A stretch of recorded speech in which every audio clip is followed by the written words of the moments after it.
A close-up look at animal welfare issues is supported by animalwelfareissues.com.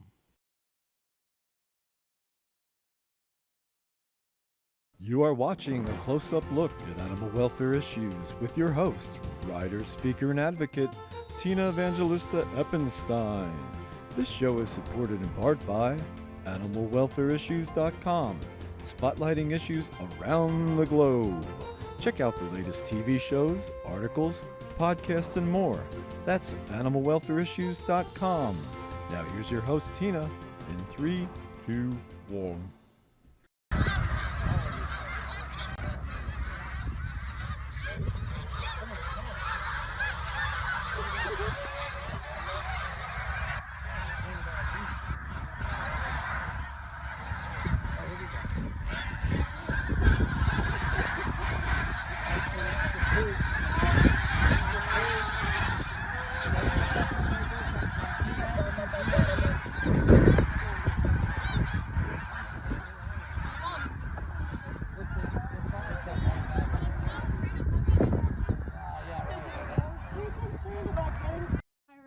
Thanks for tuning in. That was Middle Creek, where the Snokies are. That video was taken over the weekend, the 24th and 25th of February. And over the weekend, they reported they had 70,000 Snokies there. It's amazing to see them close up like that. It's a phenomenon that people from other states come to see. I'm going to talk more about that, but I want to say hi to Quiz Kid. Hey. Hey, how you doing? I'm pretty good. How are you? I'm doing okay. Good, good. Do you go see the Snokies at all? Yeah, I didn't see him that day, but that's you must have had a great day that day. You weren't there over the weekend then? No. Oh, it was fantastic. Yeah. And even today, now we're doing a taping on the 27th? Yeah. The 27th, and they said there's still 62,000, and it all depends on the weather. So if anybody wants to go see them, they should see them now. Have you gone there at all this year? No, I didn't get there yet. But I saw a lot of Canadian geese, high flyers come in. They're actually going north now. So that all day long they've been flying over. But the snow geese. The snow geese are It is when they all take off like right. that. And my husband and I have been down at the water already. And I videotaped them there as well. But these were right along the road when you go to Middle Creek. They seem like they were really road that close. goes right by it. They seem close, yeah. Very close to the road. And they have it roped off. You can only get so close. But I mean, they're right there versus where you have to park in a parking lot and walk all the way down this Macadam Road and to another area. And you see them and went there like at dawn, you know, and they all take off just like that, but this is like the middle of the afternoon. And it wasn't that full when we got there as far as people, but, you know, right. within the hour, I mean, it just really filled It's up. amazing how they changed their pattern. They used to be Delaware, and they moved inland, and they have a flyaway now here, and each year Middle Creek gets the most. I don't know how many years. Do you know how many years they've been coming to Middle I Creek? think it's been the last 15 or so. It's been quite a few years, but if you're into nature and you're just into seeing something that's They have eagles down there, tundra swans. There's a lot of diver ducks. some, I don't know if it's swans. Something just took off this morning. They're not coming back. They're probably the tundra swans. Yeah, that's what I think. So I think they left. I'm not sure, but something did. You can check out on their website. But did you know that the snow geese are making their trip? They're migrating. You know, some go all the way south to Mexico. Did you know that? But then, yeah. Some do. Now they're heading north. Now they're heading north. Right. And so they've been here now for a while, but I guess some leave. You know, they left. I was there last week, and there's just like 8,500 there. Small flock in comparison to this, but the numbers vary. They've had 100,000. I don't know if they had reached 100,000 this year. Do you know? No, I don't. And you're called Quiz Kid, right? Well, yeah, I'm not. Yeah. But 70,000, that's quite a lot. bit. That was a huge flock there, but they're also on the water, another huge flock. And it's just really something to see. Now they'll stay here, but you know, they get back up north to Alaska, Greenland, let me think, Siberia, the northern eastern tip of Siberia by the end of May. Okay. And then, you know, they're mates, and then they make the female has the eggs, and then they molt and they lose their feathers if they can't fly. Now, do they actually mate for life to the same one? Yeah, typically, yeah. I don't know how they can pick them out. They do. I know. They I said mean- that they may not even fly together, but Yeah, they go but they back. to and the they, same area. It's just Eh. like probably salmon. They go to the same pocket of water to lay their eggs. Maybe it's the same thing with them. Maybe, but yeah, they typically mate for life, and they get back to each other, you know, when they're back at their original Right. territory where they mate. But for a period of time, they can't fly. But then they start the whole trek again back in September, and they start their migration. So they again. winter over That's- down in Mexico, or where? Some, but mostly, I mean, there's the western population, but there's also this northeastern population that comes down, and we're one of the stops here. Right. And some other states where it's warmer because the winters are too harsh. And the thing is, have you ever seen snow geese that have stayed at Middle Creek? It's not common. No, it's not common. It's a not lot. common. Actually, some of them get crippled through hunting or through even Right. the trip, and they can't make it. So That's they'll it. they'll That's- set up shop where they Yeah, can. that's the reason you see that they're still there. They're too old. They can't deal with the harsh conditions. Right. Plus, they're We- out of their element when they're down here. They don't do as good as if they actually made the trek. But I guess that's survival of the fittest too. So With what? it's survival of the fittest. So the ones that make Right. the trek, they're the ones that are going to have that genetic predisposition for stronger and healthier birds that make the trip back again. And here where they get up and they fly around. Oh wow! Look how close they are. I know. I mean, they're just feet away. But everybody was nice. You know, they have it roped off, but right there in the field. And I've seen them before in the field. I like taking photos of them, but thousands upon thousands of them. So, I mean, it is a wonder, and it does draw people from different states. A to lot of see it. big photographers with Yeah. they're all Yeah, set but up. They really do. And I've seen some of those amazing photos actually on social media. Some of those Right. people, you know, with really huge lenses and everything. And if you look, people review it and stop it, you'll see blue phase of the snow geese. They're like a It's- bluish color. It's a bluish color, and it's still a snow goose, but typically there's like two types of snow geese. It's called the greater and the lesser. And the lesser, I have no idea how they got those names, but the lesser tends to have the blue in The them. blue in them. Okay, so I'm not sure, they don't typically come here, the blue ones.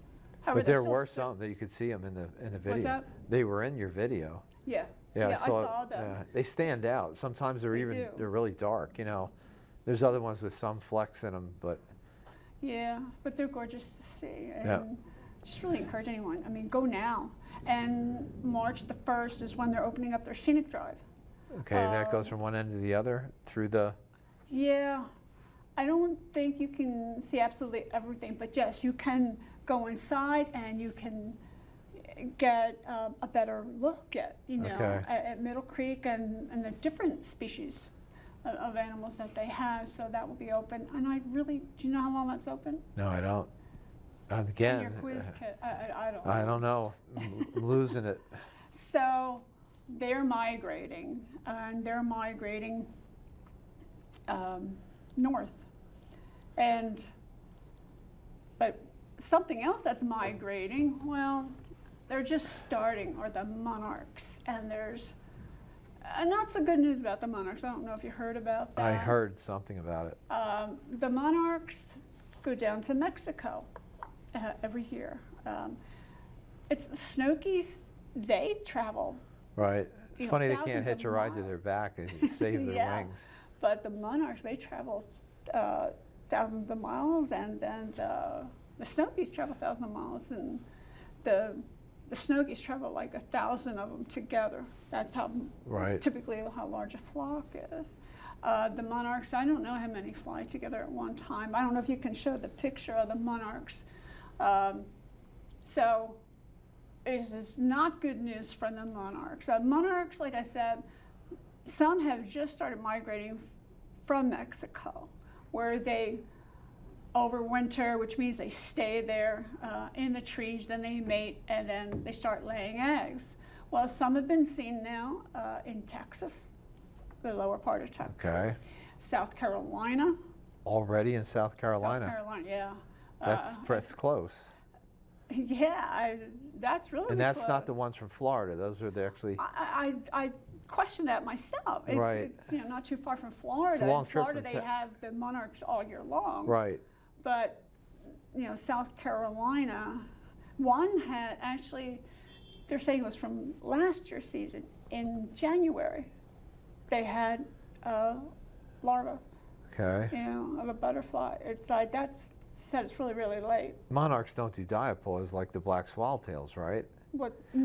Not that I mean, they I'm do aware a of. semi-diapause because I know they say the males coat the females down there and keep them warm the best they Well, can. they're all together. Right. I mean, if you can see in either picture. I mean, they just stay all together in the trees. And that's how they survive. They clump. The outside Yeah. ones will actually freeze and fall off sometimes. Yeah, some do die down there, and because it can get really chilly down there, and some do die, and some are tagged from people up here. I don't even know how many. I don't know if they released the tag numbers yet from. So last year we had a drought. We actually had hardly any rainfall up here during I think the month of June, and that really put a hurting on pollinating plants. So that was sort of like Well, last year was bad. we had that major drought for at least a month. Yeah, I mean, I didn't see a whole lot of monarchs. Now, I didn't do bad as far as raising them. Wasn't the best year. It wasn't the worst year.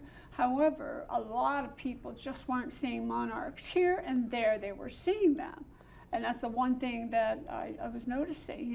It's like just not seeing a whole lot of them. How many And did you raise last year, roughly? I don't even know. Maybe going on 300. Okay. Something like that. I mean, I've reached over 700 before. Yeah. But now the report just came out. The numbers are down from Mexico, and for the eastern population, it's down 59%. Wow. They really took a hit, and like you were saying, the drought last year that really hit them hard. Habitat loss. I mean.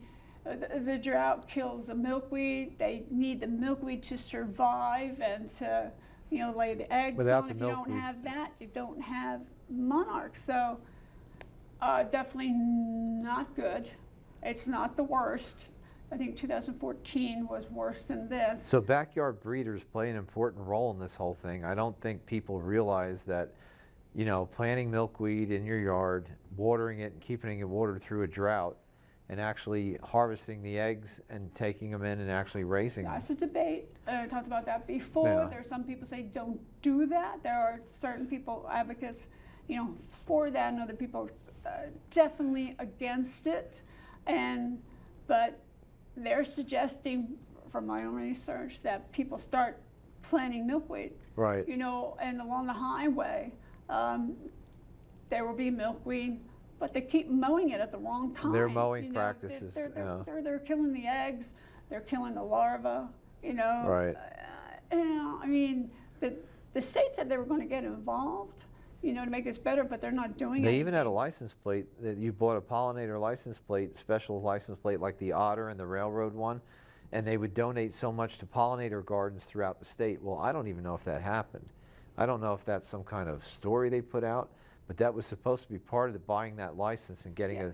If they're helping monarchs, I don't know where I don't they're either. doing it, but the state needs to step up here because this is bad. It's not the lowest. Even if they change mowing practices, I Yeah. mean, you can do short fescue grass that But you need to let the milkweed alone because we need to, for the monarchs, you know, they're not extinct, but although it was over in England where they put them on the endangered species list, that was not done here in the U.S., although people spread that around. That did not happen here, but this is bad news, you know.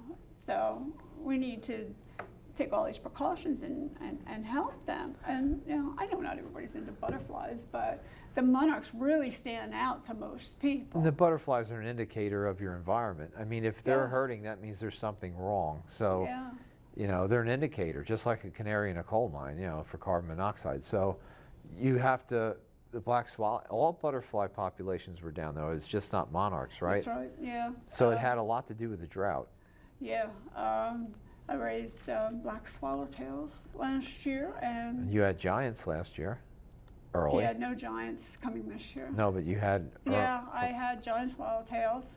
I raised them, but then I had some in my yard, but they didn't lay eggs last year, Right. so I don't have any coming. But I had black swallowtails. They should be coming in about April or May. Okay. You know, and that's really cool to see. So, you know, the people that are into this, even there's this one woman, she raises hundreds and hundreds of them, and Yeah. she wasn't seeing them either last year, you know, and you know the numbers were really down, and I knew that this is no surprise. Even the Western population is down as well. But it so- wasn't doing good to begin with, and to take a hit like it did last year is not a good thing. What's that? I said they weren't on the rise so as it was. So to I take know. a hit like last year, Yeah, you're saying a 59%. that's what the report said. That's not good at 59%, all. they're down 59%. So, So you might see how many years till that comes back? well, it varies. It just varies.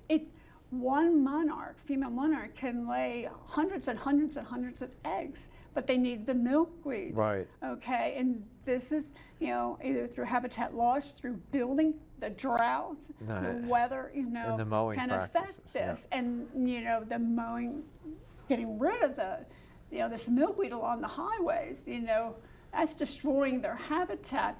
Warehouses going up is destroying their habitat. So that's the key. You need the milkweed to keep them going.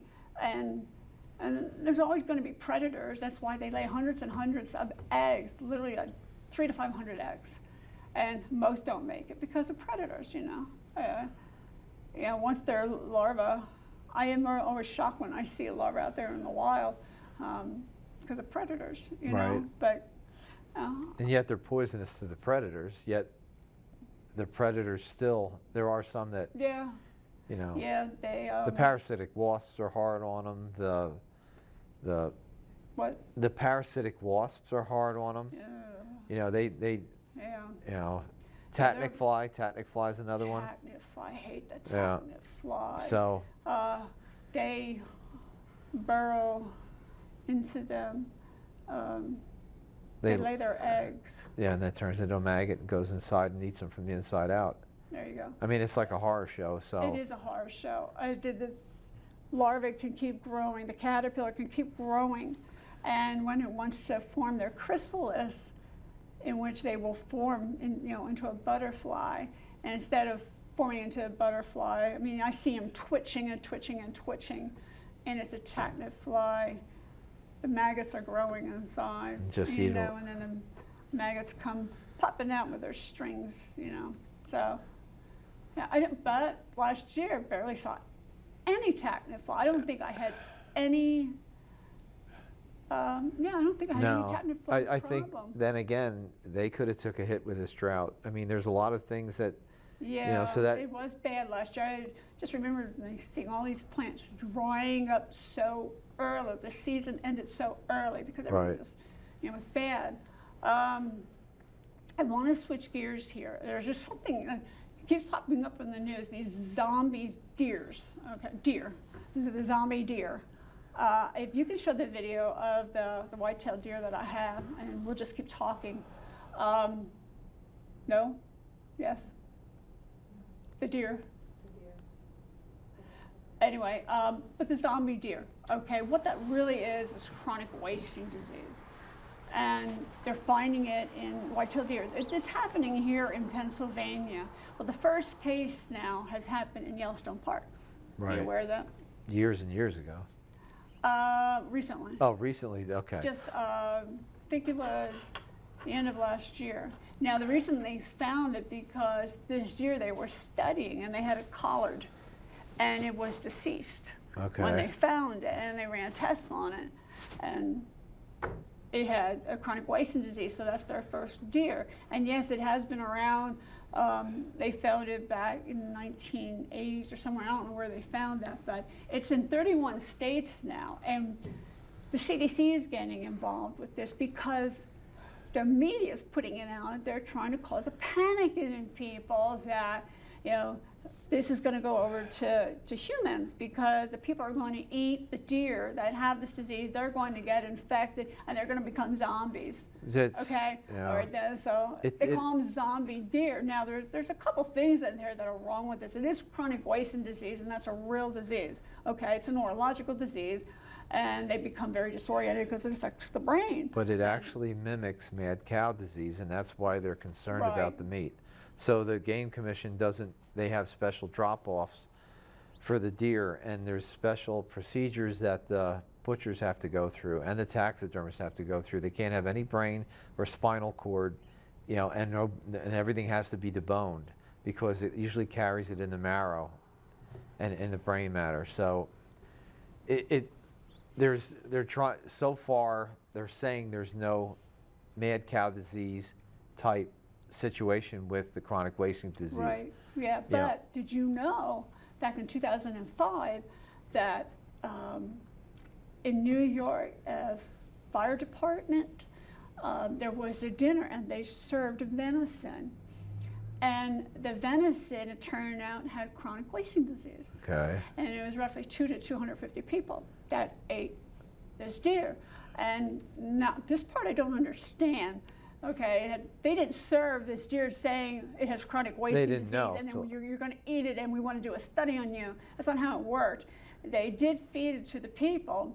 However, it was something. A testing was done later, and they found that the one deer out of this meat had chronic wasting disease. No. So they asked the people that ate it had to be part of a study Right. to examine them, and 80 of them agreed, mainly men. And so they studied them from 2005 to 2011, and they keep checking on them every 2 years. Right. Out of those 80 people, not one person That's has great been news. infected. No one has shown any signs of any neurological disease. No one. So it has happened Right. that they ate infected meat with this disease.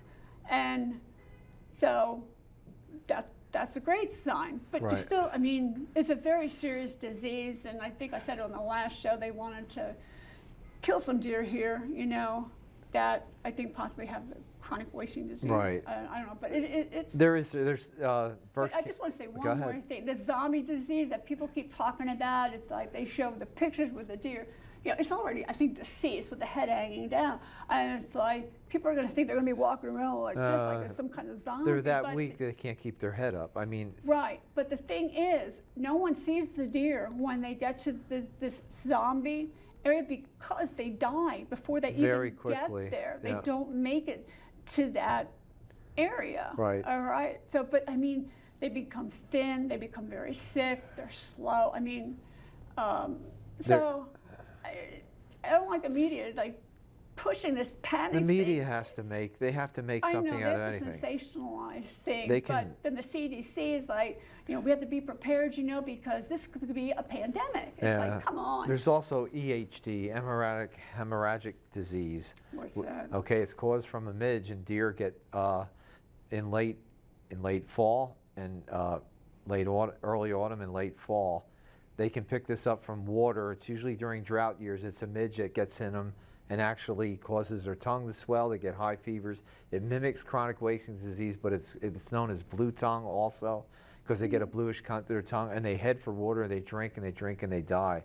The ones that don't die from it actually get an immunity to it, and it mimics that. So there, if you see a dead deer and it's like really sick, it could be a EHD. We had a bad case You in see a Morgantown. dead deer that's sick.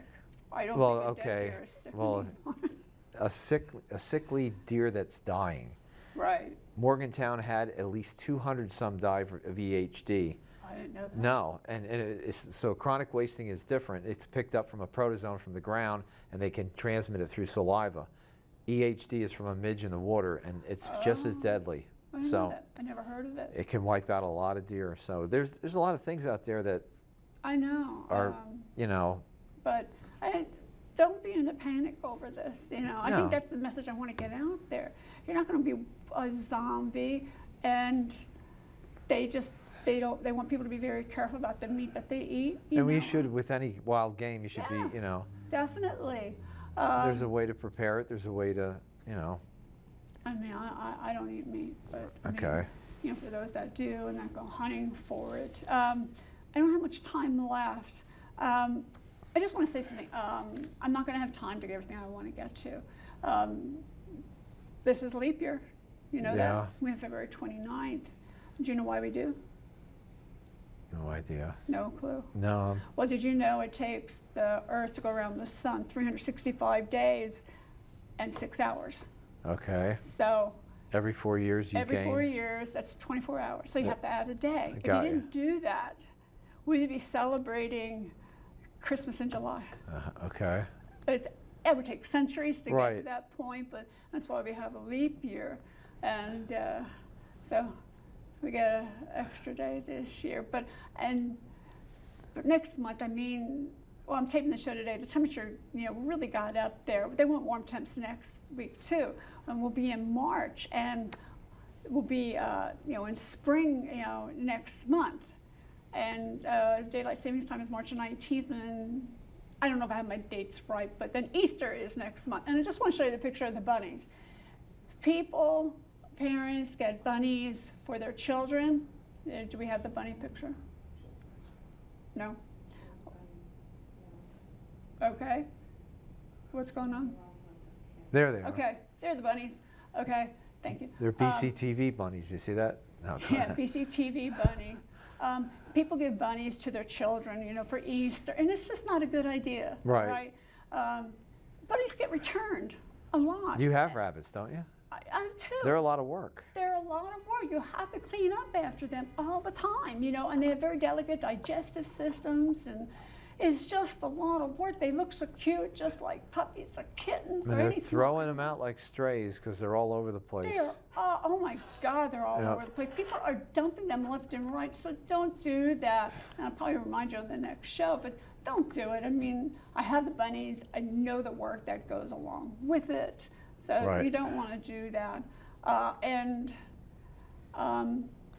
just want to say, I want to close out the show. It's a bit of a sad note for me. I had a very profound loss earlier this month.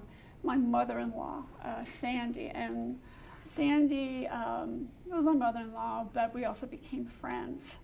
And she's very, very special to me. And I miss her so much, you know. Sorry for your loss. After the taping, you know, sometimes I would go over there and talk to her, and I'm really, really going to miss that. But she's very, very special. She wasn't especially into animals. But I'll tell you, the last time my husband and I took our dog there, Brody, our tripod, my husband and I, you know, we don't want him going around, you know, sniffing everything. And she's like, let him be, you know, just let him go. And, you know, he would just run up the stairs and he has to sniff everything. You know, she was just like this, just really great person. And I have to thank the people who came up to me at the service. And, you know, I didn't know these people, and they said, I know you. And it wasn't from the show. And it's because Sandy talked about me and told me how much Sandy loved me. And I'll tell you, it felt like a voice from beyond the grave, and it touched me so much. And I thank those people for sharing that with me. And to my husband out there, I'm so sorry. You know, I loved your mom too. So I guess we're running out of time, but I still want to leave on an up note. Spring is coming, people. Next week in the 60s, am I right? Yeah. Yeah. So It's coming. I can feel it. And get ready for it. New beginnings, flowers, green grass. Anything you want to say? No, that's about don't it. wanna quiz you No, because no, you're I'm not ready there for I'm today. ready for the change of seasons. I mean, Yeah. we me didn't too. have a bad winter, but we had a winter. We so still have the snow. yep, And which is more than last year. So way more than Way more, last year. so. we're ready to go. Yep, ready to go. And And I guess we're ready to go here too. So. yeah, we're ready to go. And we'll see you next time. Thank you.